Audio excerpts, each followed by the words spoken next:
ஏன் இந்த தொகுதியை எடுத்துக்க. 2021 திராவிட முன்னேற்ற கழகத்தினுடைய தேர்தல் அறிக்கை எடுத்து படிச்சீங்கன்னா 2021 மிக தெளிவாக சொல்லியிருப்பார்கள், மீனவ பெருமக்களுக்கு மட்டுமே நாம் ஆட்சிக்கு வந்தா 2 லட்சம் மீனவ பெருமக்களுக்கு வீடு கட்டி தருவோம் என்று சொல்லியிருந்தார். 2021 தேர்தல் வாக்குறுதி. நான் மேடைக்கு வரும்பொழுது மேடையில் இருக்கக்கூடிய எல்லா தலைவர்களுக்கும் அன்பு பரிசாக ஒரு பெரிய மீனை பிடிச்சிட்டு வந்து கொடுத்தீங்க. அந்த அளவுக்கு மீனவர்கள் பெருமக்கள் அதிகமாக இருக்கக்கூடிய ஒரு தொகுதி சேப்பாக்கு தொகுதி. 25,000க்கும் மேற்பட்ட வாக்காளர் பெருமக்கள் மீன்பிடி தொழிலில் நேரடியாக ஈடுபட்டிருக்கின்றார்கள்.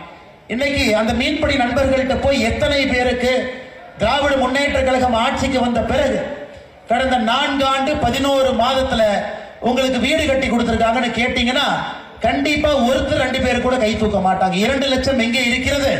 துணை முதலமைச்சருடைய சொந்த தொகுதியாக இருக்கக்கூடிய சேப்பாக்கல எத்தனை பேருக்கு சேப்பாக்கம் தொகுதியில வீடு கட்டி கொடுத்திருக்காங்கன்னு நான் கேட்கிறேன்.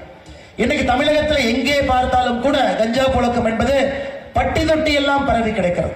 ஏன்னா இத்தனை ஆண்டு காலமா கஞ்சா இருந்துச்சு இல்லைன்னு சொல்லிங்க, ஆனா இன்னைக்கு வீதிக்கு வந்திருக்கிறது. இன்னைக்கு அரசு பள்ளிக்கூடத்துக்கு போனேன்னா பள்ளிக்கூடத்தில் இருக்கு, மாணவர்களுடைய பையை சோதனை போட்டீங்கன்னா பையக்குள்ள இருக்கும் அளவுக்கு இன்னைக்கு இருக்கு.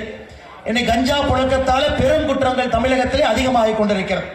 இன்னைக்கு இங்க சேப்பாக்கு தெருவில் நாம் நடந்து போய் இங்க கஞ்சா புழக்க வழக்கம் எங்க அதிகமா இருக்குன்னு கேட்டா கூட இங்க இருக்கக்கூடிய சொந்தங்கள் சொல்லுவாங்க, நீலாம் பாஷா தர்காபுரத்தில் இருக்கு, லேடிங் வில்லிங்டன் மகளிர் பள்ளி அருகில் இருக்கு, நடுக்குப்பம் பக்கத்தில் இருக்கு, கிருஷ்ணாம்பேட்டை சுடுகாடு பக்கத்தில் இருக்கு, சிவராஜபுரத்தில் இருக்கு, மட்டாங்குப்பம் பக்கத்தில் இருக்கு, செல்லம்மா தோட்டத்தில் இருக்கு, மஞ்சக்கோரியில் இருக்கு, பார்டர் தோட்டத்தில் இருக்கு, புதுப்பேட்டையில் இருக்கு. அந்த அளவுக்கு இன்னைக்கு தமிழகத்தில் கஞ்சாவுடைய தலைநகரமாக ஒரு பகுதி இருக்கான்னு கேட்டீங்கன்னா இன்னைக்கு சேப்பாக்கம் பகுதி கஞ்சா புழக்கத்தினுடைய தலைநகரமாக மாறி இருக்கு. இன்னைக்கு காவல்துறை நண்பர்கள் இருக்கிறாங்க, அவர்கள் குற்றம் சுமத்த விரும்பல.